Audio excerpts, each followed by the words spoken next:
Այսքան կեղտոտ քարոզարշավ ես չեմ հիշում։ Շատ բան եմ տեսել նաև իմ կյանքի փորձով Հայաստանում, այսպիսի քարոզարշավ չեմ տեսել։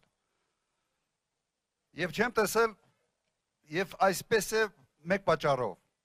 Ունենք անպատասխանատու իշխանություն։ Իրենց թվում է, թե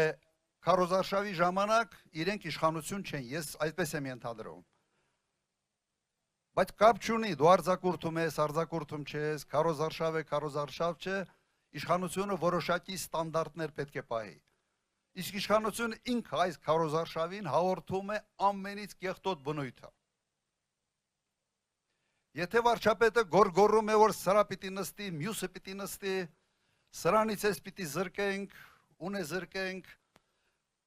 Հայաստանի կեսը գործակալ դառան,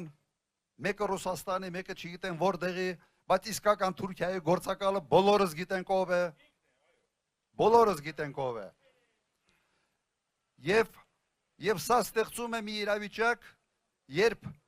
երկրի համար ամենից վտանգավոր հանգամանքը, հանրությունը իրար դեմ լարելու, հասարակությունը բաժանելու պրոցեսը, որից ինքը սկսել է 18 թվականին, հիմա շարունակում է։ Եվ սա թուլացնում է մեր երկիրը։ Եվ մեր խնդիրը, ընտրություններից հետո, ոչ թե շարունակել սա, այլ 180%-ով պետք է շուռ տանք, պետք է հասկանանք, որ միասնական Հայաստանը Հայաստանի ուժն է, Հայաստանի կարողությունն է։ Այս մարդը չի հասկանում, որ անխնդրական է, թե նախընտրական չի, իշխանությանը լսում է նաև դրսում։ Եվ երբ դու խոսում ես, հիմարություններ ես, լեզվիտ ես տալիս, Ռուսաստանի պես երկրի պես, անմիջապես արձագանքում են։